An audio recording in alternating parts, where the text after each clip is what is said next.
Seanca në Kuvendin e Shqipërisë vijon me përplasje të forta mes PS dhe PD, ndërsa kryeparlamentari Niko Peleshi ka vijuar me rendin e ditës. Endrit Shabani është betuar si avokat i popullit, ndërsa gjatë daljes së tij nga salla e Kuvendit, ai ka përshëndetur deputetët e opozitës me një puthje me dorë. Këta të fundit kanë shkaktuar kaos në sallën e Kuvendit. Janë ulur në karriget e ministrave të qeverisë, ndërsa garda ndodhet në sallë me qëllim për qetësuar situatën dhe për të rikthyer normalitetin. Në tension e sipër, deputetja e PD Elda Hoti ka goditur me një shishe ujë kryetarin e Kuvendit Niko Peleshi, para saj deputeti Belin Kolliçi ndezi flakadan në sallë. Pas këtij episodi, betimi i pazakontë i avokatit të popullit u pa në sallën e Kuvendit.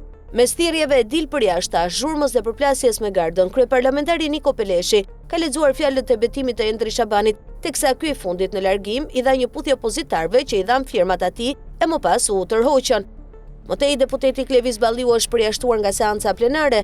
Kuvendi i Shqipërisë do të zhvillojë sot seancën e fundit plenare për këtë sesion parlamentar. Një nga pikat më të diskutuara lidhet me institucionin e avokatit të popullit, Endrit Shabani, i cili u përzgjedh për këtë detyrë me firmat e Partisë Demokratike, por u miratua në seancë vetëm me votat e Partisë Socialiste, sapo bëri betimin zyrtar në Kuvend. Opozita e ka kundërshtuar këtë proces duke e konsideruar të kontestueshëm dhe ka depozituar një padi në gjykatën kushtetuese, çka pritet të reflektohet edhe në debatet parlamentare të sotme.